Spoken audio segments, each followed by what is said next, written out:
morning. It's 7:04 on this Tuesday, April 19th. It's time to head to Studio B for Coleman and Company.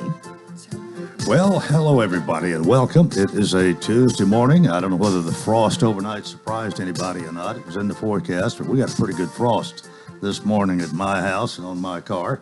We welcome you to our program, of course, Coleman and Company, presented by Vanderbilt Wilson County Hospital, and Tracy Pope is here this morning, and we've got some medical professionals to meet. But Tracy, first of all, not that you're a medical professional in a different way. You're the Director of Community Relations for Vanderbilt Wilson County Hospital, and good to see you again. Good morning, Coleman. Good Yes, morning. I feel like I have the best job. I get to advocate for Vanderbilt and all of our providers at the hospital. So, yes, I really enjoy working for Vanderbilt Wilson County Hospital. You know, we talk about this often. Vanderbilt has purchased our hospital almost 3 years ago. So we're coming up on an anniversary pretty soon. And they have invested over $36 million in our hospital, our facility, our service lines. So we're, very fortunate here in Wilson County to be part of Vanderbilt. Well, I've just got to tell everybody you're retired this morning. I know, it's pretty exciting. I kind of want to keep it a secret, but let me tell you about what we're doing. So I'm honored. All right, I won't spoil it. Well, I want to tell you what I'm doing still. Right. So I'm honored to be on the board for the Mount Juliet Chamber. You know, all of our chambers in Wilson County do a fantastic job, and I happen to just be on the Mount Juliet Chamber. So we are having a membership event today and tomorrow. So we have lots of great advocates for the chamber that are helping out, and I'm sort of a team lead, and my team is Team Black. And you utilize the resources you have. So I have a big surprise for Team Black today when they show up this morning, this afternoon, and tomorrow. And I have to say that Coleman loves my attire. So maybe that's a hint, of what it might look like. It is borrowed. We have to return it, but it's pretty exciting. It's baseball season, and I work for Vanderbilt. So. And let me say that I'm just disappointed that Mike Jennings is probably not going to see you in that. But okay. Yeah. Well, He's on the second half, by the way. I know. So I might see him on the way out. But we're excited today to have Dr. Christopher Menzel, one of our bariatric surgeons. He's been with us a little over a year, maybe almost 2 years now. We're very fortunate to have him solely dedicated to Wilson County. And then he brought a partner of his, Michelle Ross. She is a registered dietitian that specializes in bariatrics. All right, well, we welcome you both. And Michelle, this is your first time to be on Coleman and Company, right? It is, yes, well, sir. we welcome you to our program this Thank morning, and I you.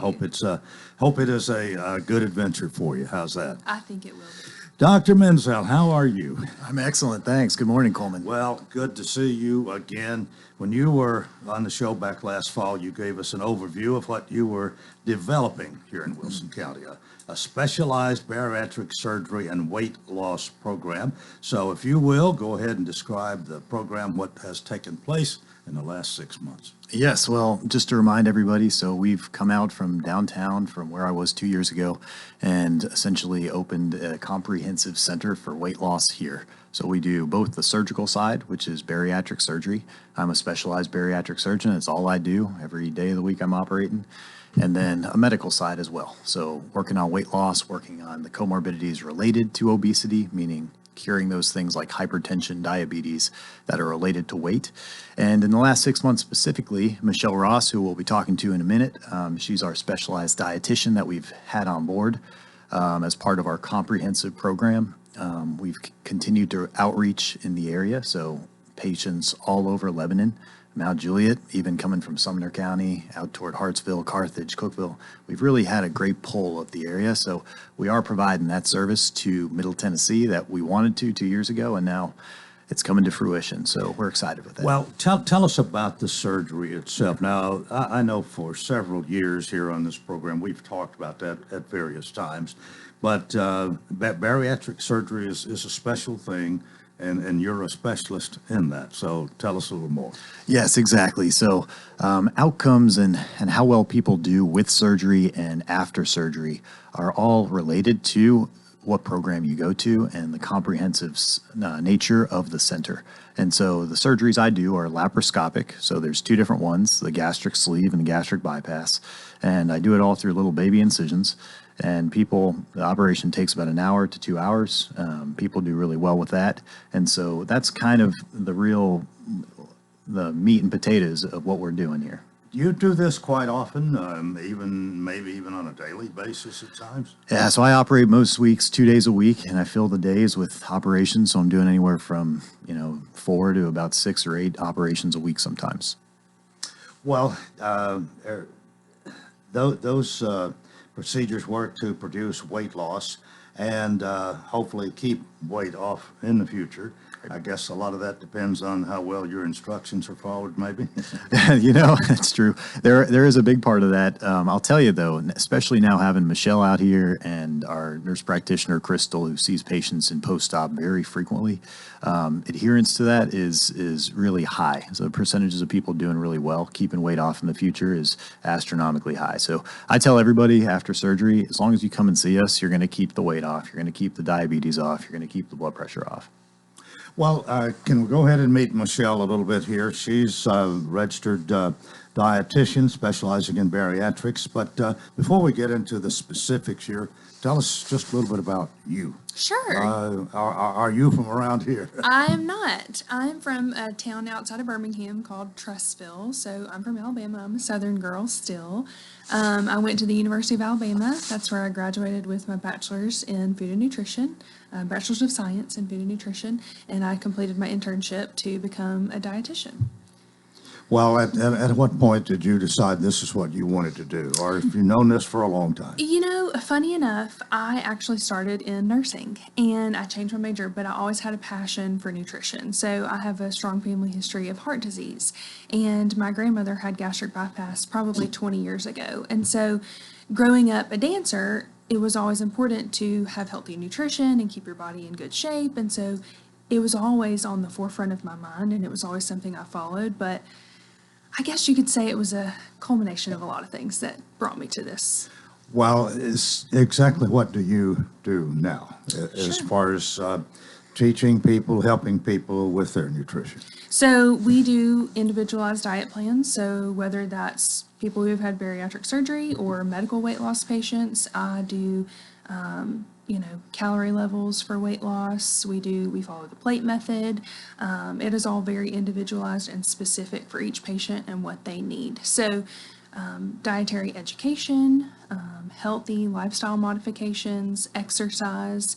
It's an overall lifestyle change. Well, speaking of exercise, how important and how much do you stress that? And maybe age has something to do with what kind of exercises are recommended. Talk about that a little bit. Yeah, absolutely. So I think that the general recommendation is 150 minutes a week. I may be a little off on that, but typically we recommend 30 minutes at least 3 times a week.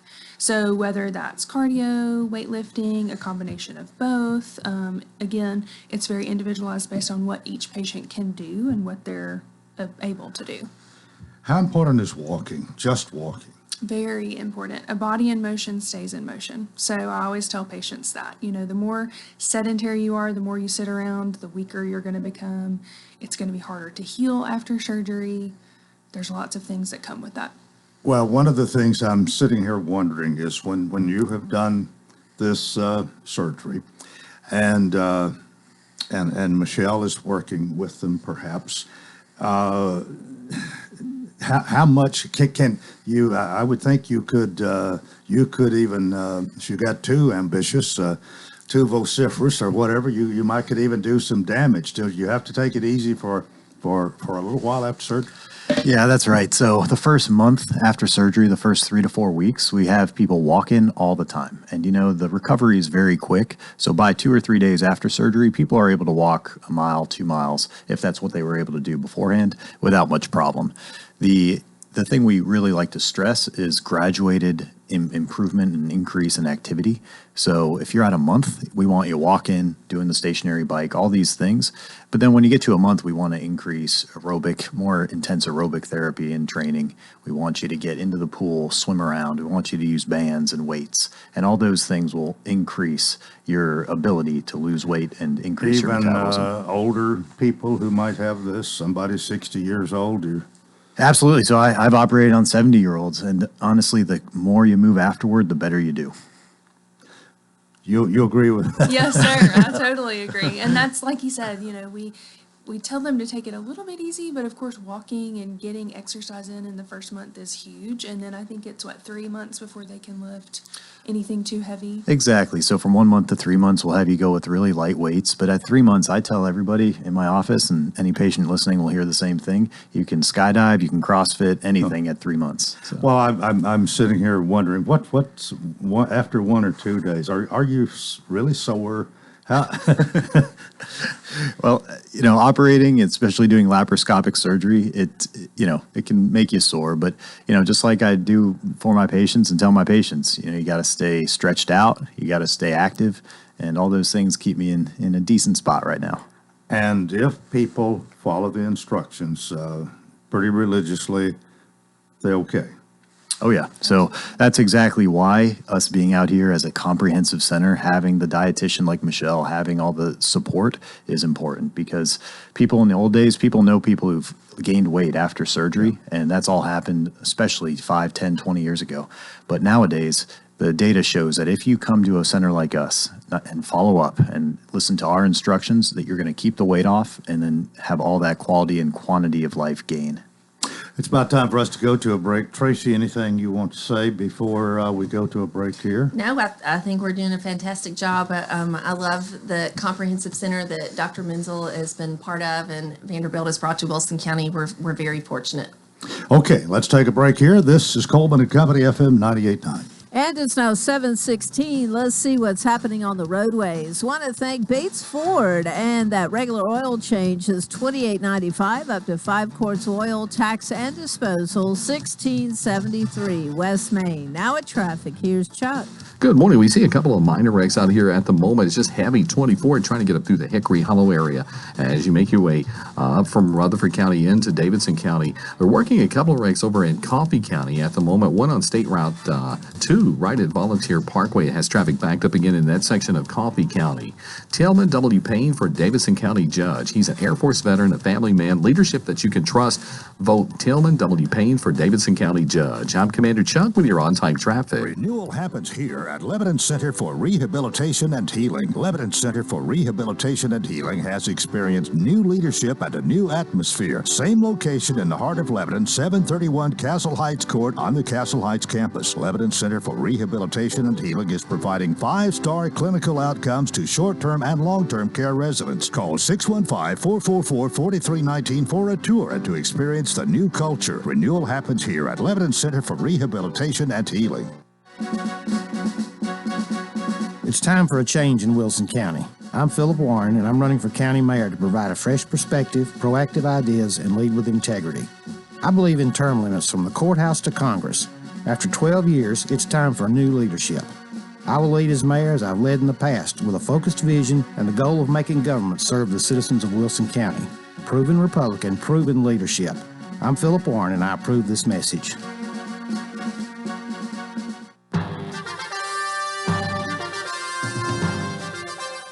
Hi, my name is Tyler Stokes. I'm from Chandler, Arizona. I'm a senior on the Cumberland Phoenix baseball team. We have a big home game coming up this Tuesday, April 19th at Woody Hunt Stadium versus number 2 ranked team in the nation, Tennessee Wesleyan. It's the last home game of the season. We need your guys' support to beat these guys. So come on out, feel the 6. You can hear the action at WCOR 1490 AM or WANTFM.com or GoCumberlandAthletics.com. Thank you guys. Go Phoenix. What is your passion? How can you use that passion to enrich your community? Hi, this is Melanie Minter, President and CEO of the Lebanon-Wilson County Chamber of Commerce. Your chamber is the resource for making connections to fulfill your passion. Whether education, nonprofit, agriculture, entertainment, or government relations, Wilson County offers a place for you to be involved. Your chamber connects businesses, individuals, and your passion to the community. We have an enthusiasm for excellence. Join us and catch the spirit. Call or visit our office at 149 Public Square in Lebanon. Coleman and Company, thanks for joining us. Our program presented by Vanderbilt Wilson County Hospital. I guess we can say that Tracy Pope has left the building. Tracy is the Director of Community Relations and is with us each time we have a medical professional here, and we do this twice a month. But today, Dr. Christopher Menzel, who is a bariatric surgeon, along with Michelle Ross, a registered dietitian specializing in bariatrics, are still with us, and we still have a number of things to talk about. One of the things that probably, if people have the problem that you deal with, they wonder if they qualify. How do you determine if somebody qualifies? Because there probably are situations where somebody doesn't qualify for bariatric surgery. Right. So obesity is essentially broken down into a few different categories, and it's all based on what's called a body mass index, or a BMI. So you can calculate this yourself or go to your doctor and they'll calculate it for you. But if you have your height and your weight, you can calculate your BMI. And so you can go to Google, go to BMI calculator and put it in if you want.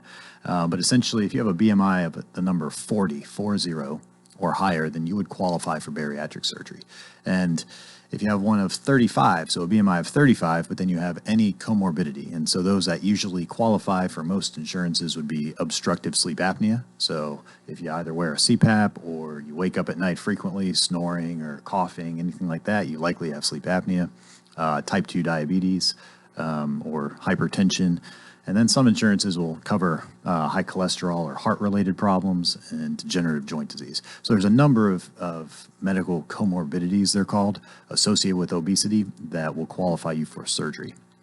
Well, how long have you actually been doing this? Yes. So surgery for now 8 years, and for bariatric surgery specifically, now this is my 3rd year. All right. And Michelle, you're just getting started, or? No, sir. No. I've been a dietitian for 7.5 years now, almost 8. So I have worked in many capacities, but I will say bariatrics is my favorite so far. You have a lot of success stories, don't you? Oh, through the roof.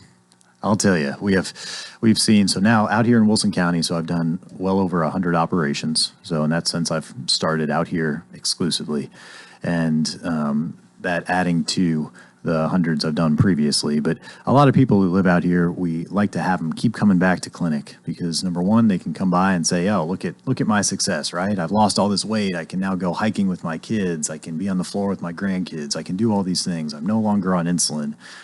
So listening to all those is really, really phenomenal. And it's what keeps me doing this, and super happy in my job. I'm wondering what percentage of people maybe get off of medications or no longer have some of the problems that they have, or if maybe they still have them, but not to the extent they did. Discuss that a little. Yes, absolutely. So the things we talk about, the comorbidities that we really have an excellent impact on are high blood pressure, high cholesterol, diabetes, and sleep apnea. And those things, there's a lot of literature on them on the resolution rates, but for diabetes, for instance, after a gastric bypass, resolution of diabetes in the short term is anywhere from 80 to 90%, and even in the long term, depending on the patient and what they're on beforehand, can be as high as 75%. So that's a clear vast majority of people are having their diabetes cured after gastric bypass surgery. Well, that's wonderful. It is. And, and if you think about it, things like diabetes and high blood pressure lead to heart disease, lead to kidney failure, lead to amputations, all these things that we've seen family, certainly my grandparents suffered from this, see these people suffering with it. And so being able to take them off is one of the real reasons I absolutely love this field and why I think a lot of us are passionate about it. How closely do the two of you work together? And are you working with the same patient at the same time? Maybe if they come back for a visit, they see both of you? I'm just wondering. Yes, sir. So they will see whether it's me and Crystal Hawkins, our nurse practitioner, or me and Dr. Menzel. We see back-to-back appointments. So they may see me at 11 and see Dr. Menzel at 11:30. So we do work very closely as a team, which I really like. And I think our patients really like that as well, because they feel like it's not only are we a close team, we're like a family and we treat them like family. So it's a great environment and atmosphere. So you work really close together, the two of you, then, as far as overseeing a patient and the fact that they see both of you when they have a return visit and so on. Absolutely. So if they don't get correction from one, they get That's exactly right. And that's what we really like too. We communicate really well as a team. And if there's an issue or a problem or a question or a concern, if I'm unsure or I need more help, hey, Dr. Menzel, what do you think? Well, what are some situations or concerns that you might have to deal with in follow-up visits? Sure. I think there's preoperative and postoperative. So preoperatively, obviously, any eating behaviors that may not lend themselves to success after surgery. So things we want to work on, which can have Michelle talk about for a minute. Yeah. So that would be things like, patients drinking soda, or patients that eat a really high-fat diet, or patients sometimes. Usually what I see is patients are a little hesitant to change, and then once they make the changes, they see how much better they feel before surgery, and then that makes them more apt to follow that lifestyle and dietary change after. All right, where are you located? So we're at 1616 West Main Street. Blue building. The blue glass building right there on the right-hand side coming down toward the hospital. When I hear 1616 West Main, that draws a picture in my mind. But well, that's good location.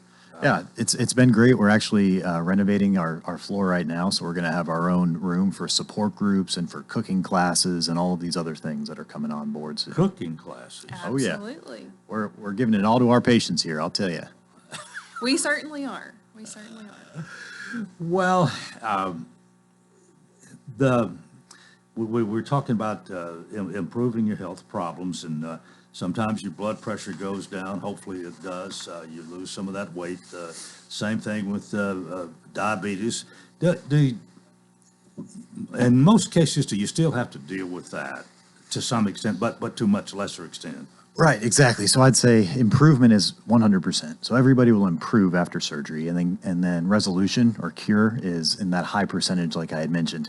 The important thing, again, to stress is that as long as people keep coming back and seeing me, seeing Michelle, seeing Crystal, seeing our team, then they're going to likely keep the weight off, and then very likely keep the comorbidities at bay. So that's really the take-home point is, why when Michelle says we treat people like family, we want everyone coming back to Christmas dinner situation.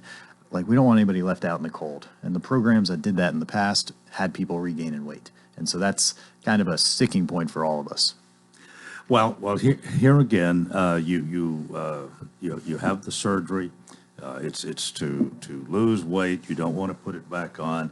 Exercise goes a long way, but diet has so much to do with this too. And I'll bet, I'm guessing here, correct me if I'm wrong, but you probably very much encourage a lot of people to change their diet, because that probably had a lot to do with them getting there in the first place. Yes, so we discuss diet at every follow-up visit. So that's a 1 week post-op, 30 days, 90 days, 6 months, 9 months, a year and 6 months, so on and so forth. And so we do talk about, I mentioned the plate method before. So we focus on, after surgery, protein is the most important, and then non-starchy vegetables, and then carbs would be last at your meal. So it's all about portion control. It's really just a healthy lifestyle, and following that plate method will give you the best success. And I would say patients I see that come in for all their follow-ups regularly, they have questions. We address things they may have concerns about, and they feel more comfortable making those choices in their everyday life. Well, no doubt the two of you make a great team here. Now, we discussed who might be eligible and so on, but are people usually recommended by their primary care physician? Do they have to be? Right, so they don't have to be. Now, we've made great strides with the community physicians around here and surrounding counties and having people refer and understand how this is something that should be addressed sooner than later. And so that's fantastic.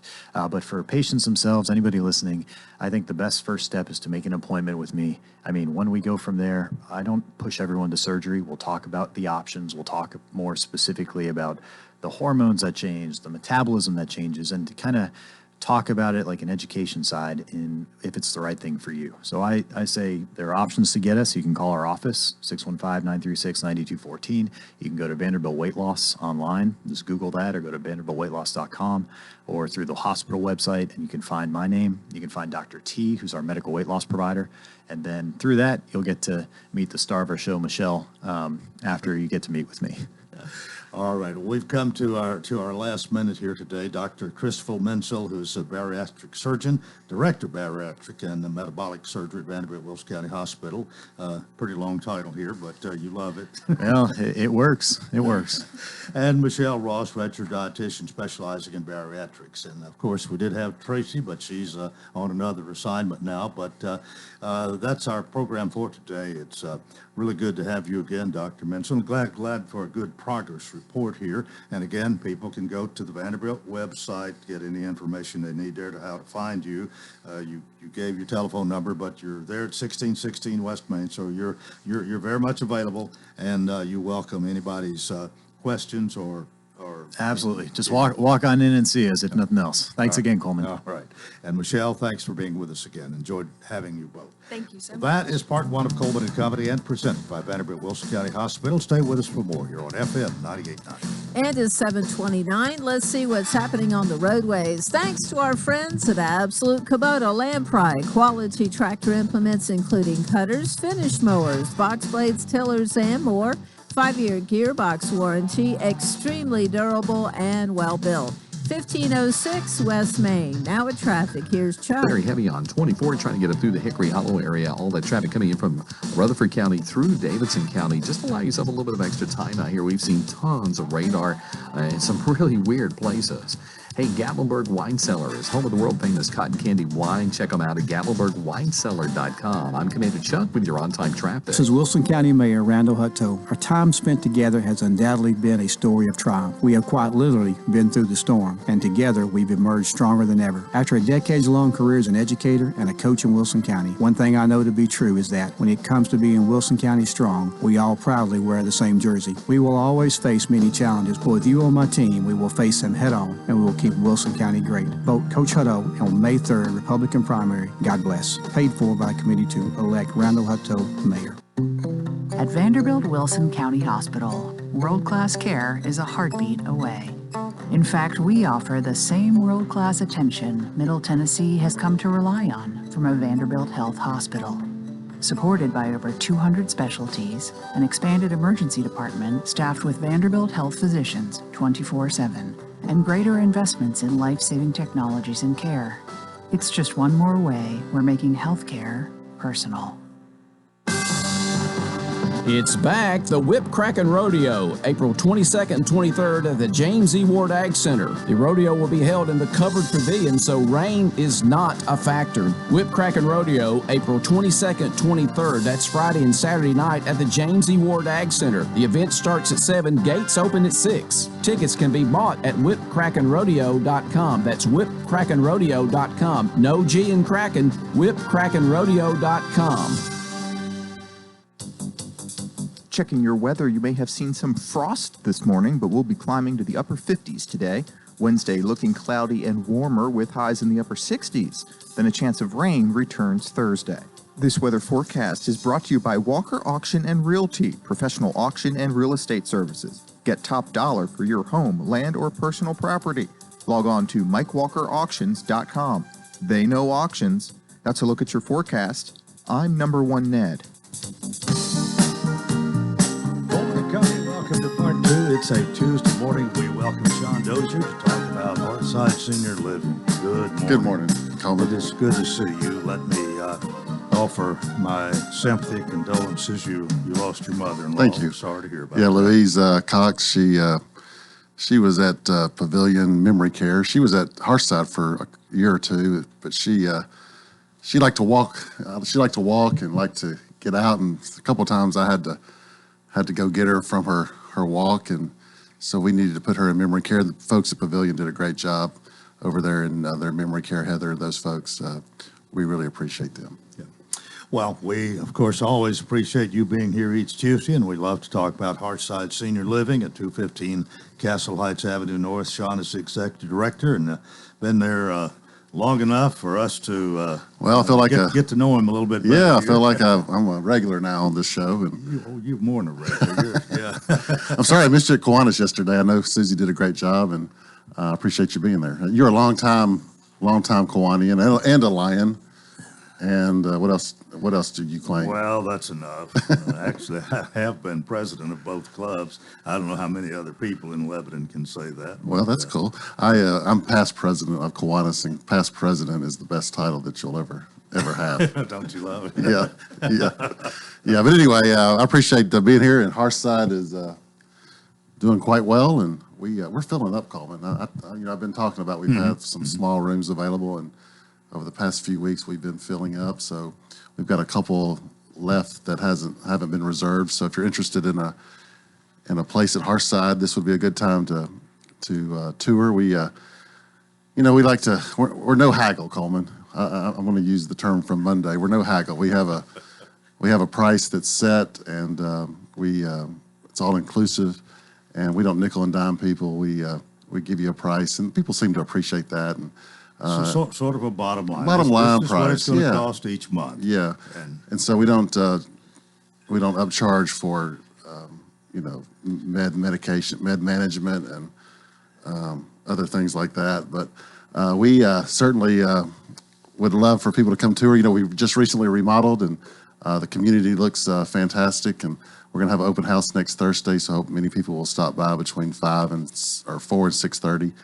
The business after hours is also the chamber's going to be there as well. So just encourage everybody to stop by next week or stop by today. We'd love to have you just come by anytime you want to come by.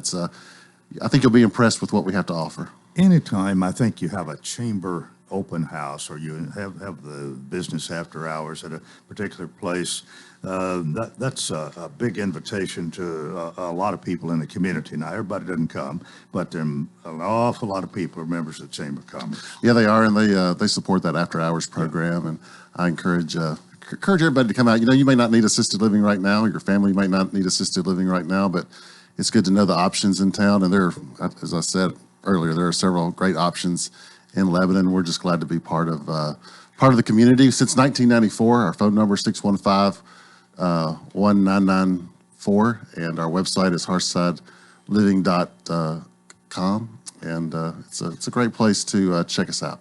Well, you do have that website there that tells an awful lot, a lot more than you and I can say here in 5 or 6 minutes each Tuesday. But I think we do get the word out pretty good here. We get the word out. I see people all the time. My Hearthside hello.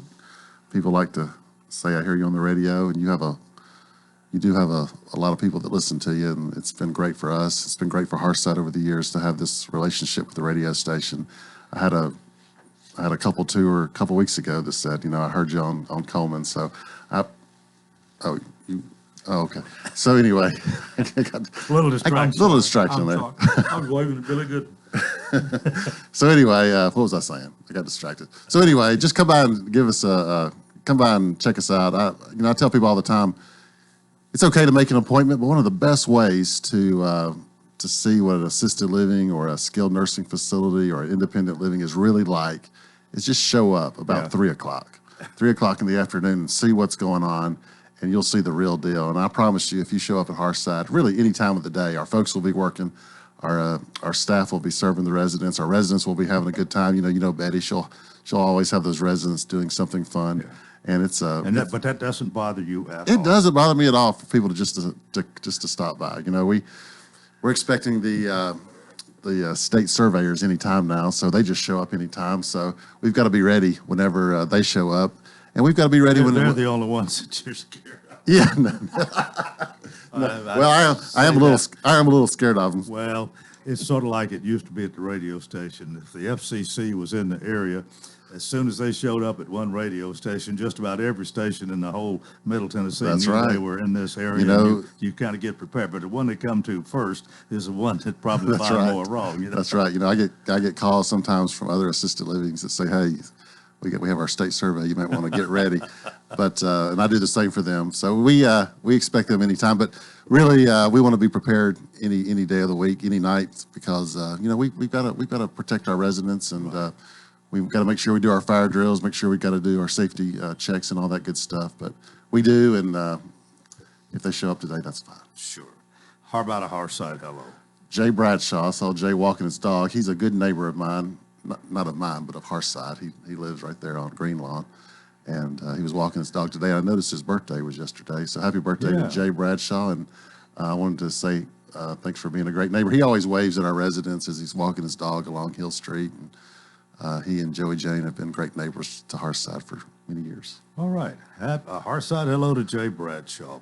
Well, that's when we reach that point, it's about time to say goodbye and invite you back next week. And what if I just stick around? Well, it's all right with me. You can help me pick on Mike Jennings. No, I know you're gonna rag him a little bit about the baseball game the other day. You don't want to go too far. You don't. Well, it's like this, and you can sit here if you want to. Mike, good morning. Good morning, Coleman. Well, both my girls go to UT, so I take a little offense. We all know what happened when Tennessee came. I guess we do. When Tennessee came to Vanderbilt 2 or 3 weeks ago, and they won all 3 games, much to my chagrin. Yes. Then Tennessee plays Tennessee Tech, lowly Tennessee Tech. Well, they're not that low. I'll let Mike take it from here. Actually, they made the NCAA tournament a few He's years ago. He's doing damage control because he knew I was going to get after him. But I will say this: it took somebody with Tennessee in their name to beat Tennessee. Well, goodbye, Sean. And I'm sorry I waved a while ago and got y'all off track there, but I saw Billy Goodman and I did the Watertown routine. When you see somebody, you just wave at them, And I didn't think that I was interrupting y'all, so I apologize. Mike, you're always welcome. I got to pick on you a little bit, but that was about to. Well, the only other thing, and we probably neither one want to talk a whole lot about this. Unfortunately, your manager did bump an umpire over the weekend, you and can't do that. got a 4-game suspension, I understand. And pitching coach get a 2-game suspension? One game? One. Okay. My understanding is when you are ejected, it's an automatic 1 game. When you bump the umpire, then the NCAA determines how much more to add on. Well, we've all had our moments in sports when we think we got a raw deal or a bad call or get upset. And I mean, I'm not. You gotta hand it to your. I can't even remember his name. Your manager, the UT baseball manager. What? Vitello, Tony Vitello. Yeah. I mean, it just done an incredible job up there. Really made it to the College World Series last year, and what. Lost 1 or 2 SEC games so far this year. Lost 1. And, you talking about Tennessee Tech. We played them back in late February, early March, maybe middle March, before the SEC season started. And they were ahead for a long time, and we got up 5-4, and the rains came and out before it would have been an official game. They could have won that game. Yeah. Well, they've had some good teams in the past. I remember not too long ago when they seemed like they might have played Texas in the back when the major league pitcher's son was pitching for Texas.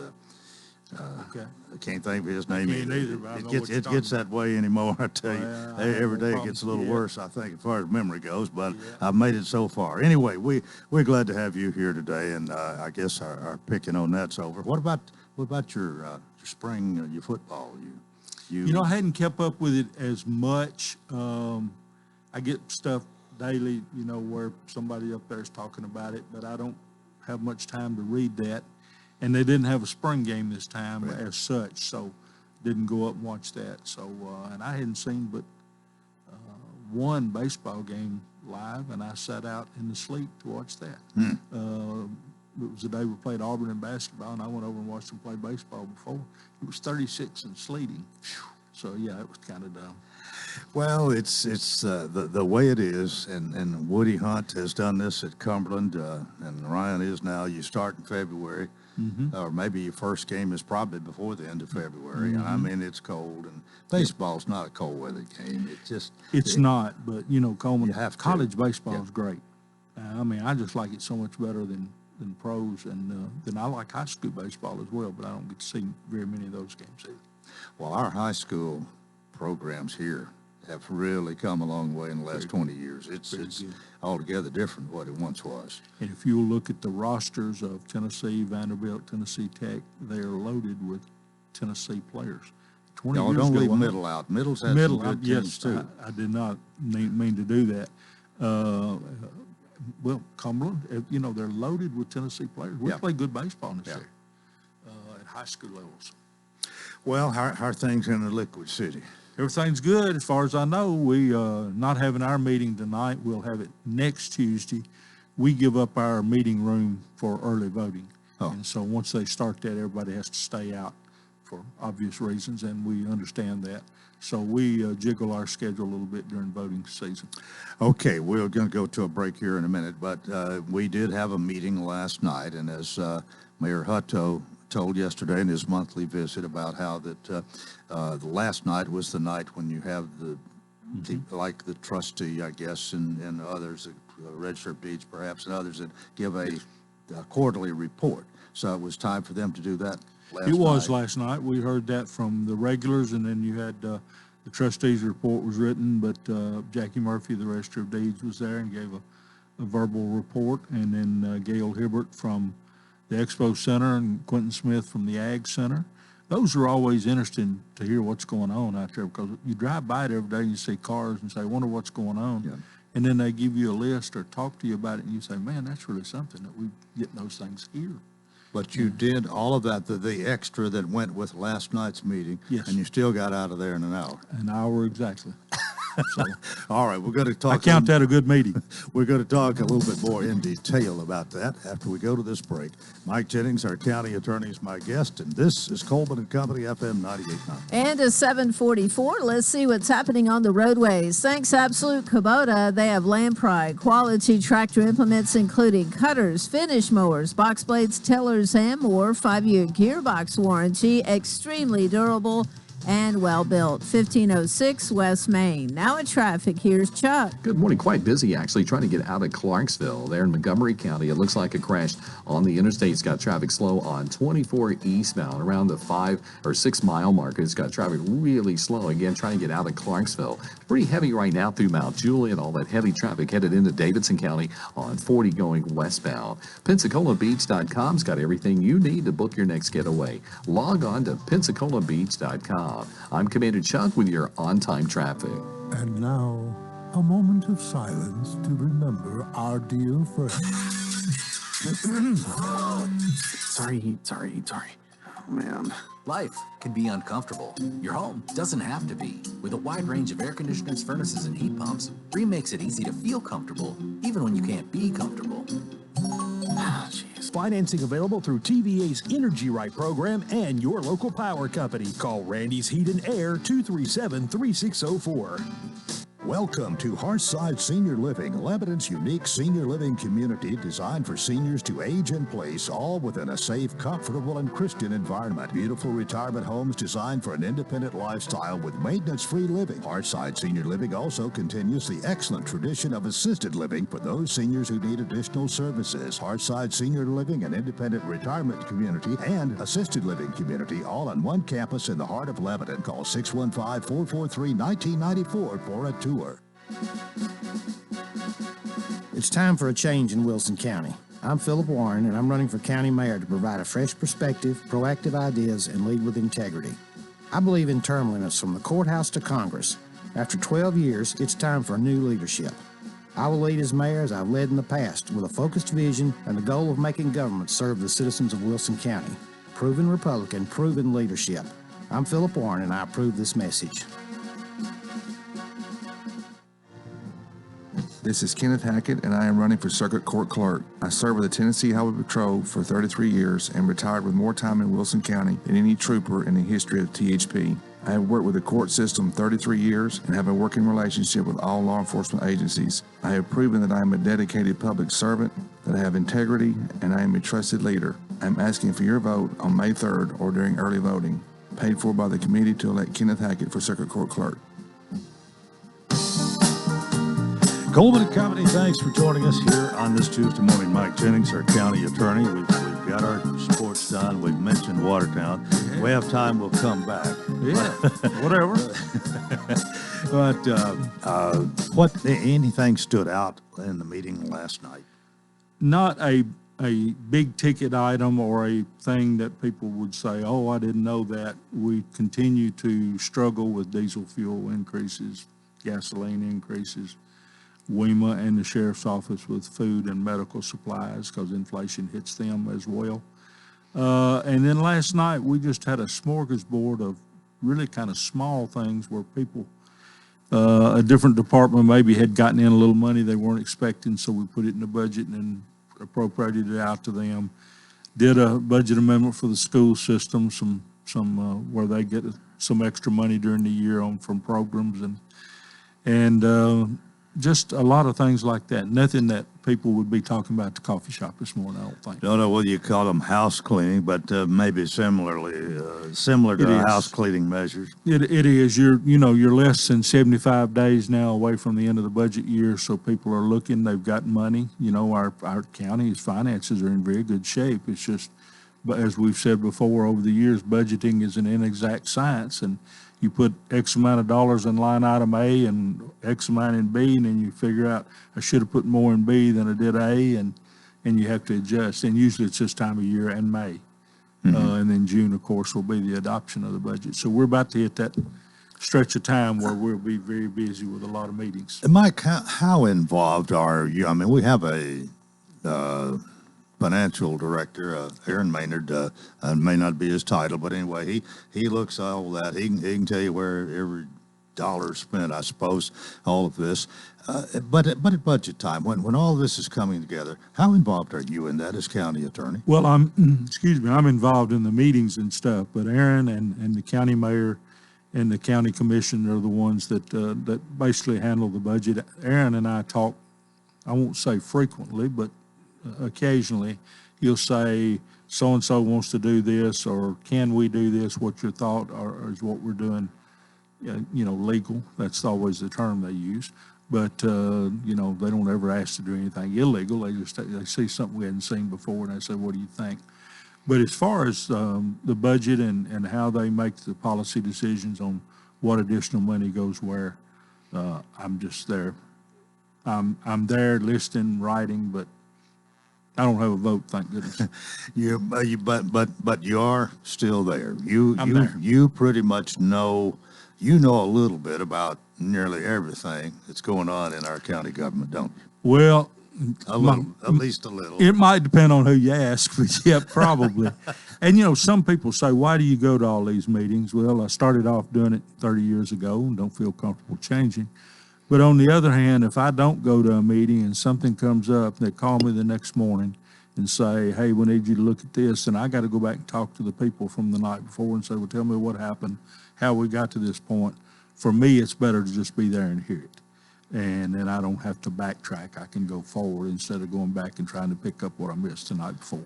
How important is longevity with you? I mean, you've been county attorney for a long time. You've seen a lot of county commissioners come and go. You've no doubt had some you like better than others, as anybody would do over the years. But how important is that experience to your job?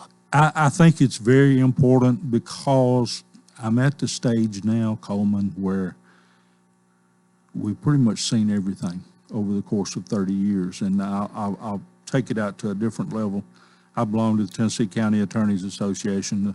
The late Coleman Donald told me when I took over this job, he said, that's something you need to stay in, and I did. And, I was a new kid on the block. Now I'm 32 years, and instead of me calling somebody and saying, hey, they call me and say, hey, have you run into this before? And chances are in 32 years I have. So the experience is good. You always run into something that you hadn't seen before. But primarily, I shouldn't say always, and I shouldn't say something you hadn't seen before. You may run into a variant off of it where somebody said, well, we did this 2 years ago, but I want to do this. So I think it's worth a lot, and I hope it is to them. And as far as county commissioners go, I've served a lot of them, and you know, county commissioners care, or they wouldn't have that job, because that is a thankless job. Yeah. Like being a school board member, and they wouldn't have those jobs if they didn't feel they're not doing it for the income. You know, they can't retire on what they make. They're doing it because they care, and certainly people in the education field, they're doing it for the children. Well, you are called upon to do resolutions. I am. If just about any piece of legislation, I guess, goes through you, doesn't Probably it? 90 to 95%. And occasionally, somebody may come up with a resolution that you might want to say, you sure you want to do this? You need to think this over a little more? That's happened a few times. It has, and the position I've always taken is I don't inject my thoughts on anything. If they come or call me and say, I want to do a resolution on this, say, okay. A lot of times they'll say, what do you think about this? Now, then I'll say, do you want my legal opinion or you want my personal opinion?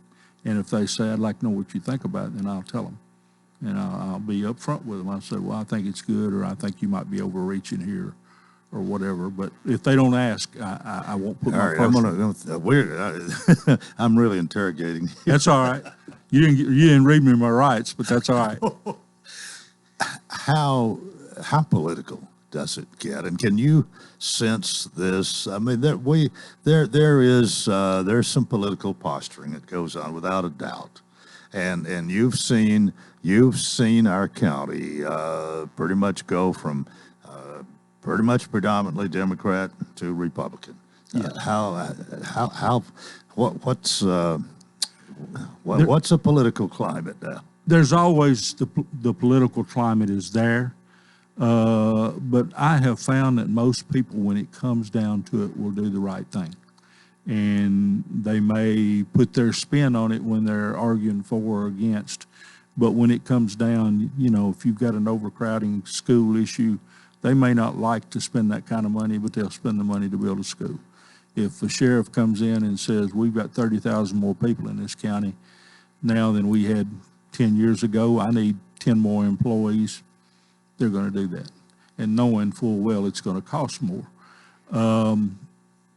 There's always that. I don't see a lot of just bare knuckle political fighting in the county commissions.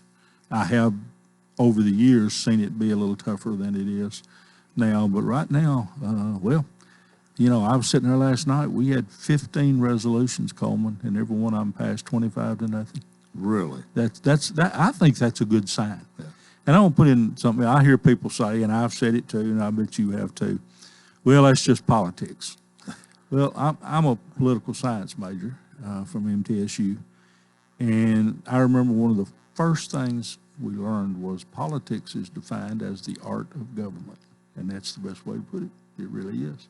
The art of government. You know, you come together, you hash things out. I've heard other people talk about it's like making sausage. It may not be pretty, but you get a finished product. And so that's when I hear people say, usually when they say, well, that's just politics, that means the decision didn't go their way. I've said it that way too. Yeah. There are several people who chose not to run again. And for county commission, I don't know how many, but at least it's 4 or 5 or something. What's they each had their own reasons, I guess, but does that tell us anything? Well, I think they do have their own reasons. I think predominantly they probably get tired. There's a lot of meetings, especially this time of year, and we've talked about this before. The time for adopting a budget comes at the worst time of the year because it's springtime and everybody wants to be outside, going to baseball games, going to watch your kids play, and you're meeting 3 or 4 nights a week. And so after a while, that takes a toll. You'll hear people say, well, I want to get out and do some things. Others get tired of I'd have to say they get tired of what little fighting may go on. I know of at least one this time that I think felt that way. Yeah. But you lose some good people, but they always, things work. It's designed to work, and it does. It may, like I say, it may be like making sausage. Sometimes it's messy. This election, we're in an election. Early voting is going on Yep. right now, and we've got some school board seats up for grabs. We've got some county commission seats, and of course there's 4, I believe, county offices where we have opposition. There could be some new faces. We don't know. It's interesting. But where I was headed here, do you find confusion, and especially having I think this is just the second time we've had a primary in the spring. Do people understand this? What are you hearing? I wonder, and because you can look at the turnout and it's low, and I think people see all these signs and say, well, I'll vote for him or her in August. What they don't understand is him or her may not be there in August. The election on many of these issues is in May, in a few days. So the people who are out there need to get to the polls and vote if they want to have a say-so, because there's so many of these things that are contested will not be contested when you get to August. There'll be a couple of elections, but not many. Right. Well, yeah, there's an awful lot, really, as I've said this before, barring a massive write-in campaign by somebody, most of the offices are going to be settled on May the 3rd. They are. And that's just a little different, and it takes people, I think, some time to adjust to that. And and I'm wondering, but I hope people will get out and vote. Well, I was going to make some comments. I'll keep those to myself. But I think it's important to vote, and the trend I see is toward not voting, and that scares me, because then you put the power into the hands of a few. And the more people that vote, the more diverse and more spread out that is. So I hope people will get out and vote. Well, I hope we haven't bored people this morning. It's been interesting to me, and in fact, it's always interesting when you come, especially on the Star. Oh, yeah, we have some fun. I know one thing, if life passes as quick as the 30 minutes I'm here with you does, I ain't got much longer to go. Mike Jennings, our county attorney. That's it for a Tuesday. Join us tomorrow. Until then, I wish you a terrific day.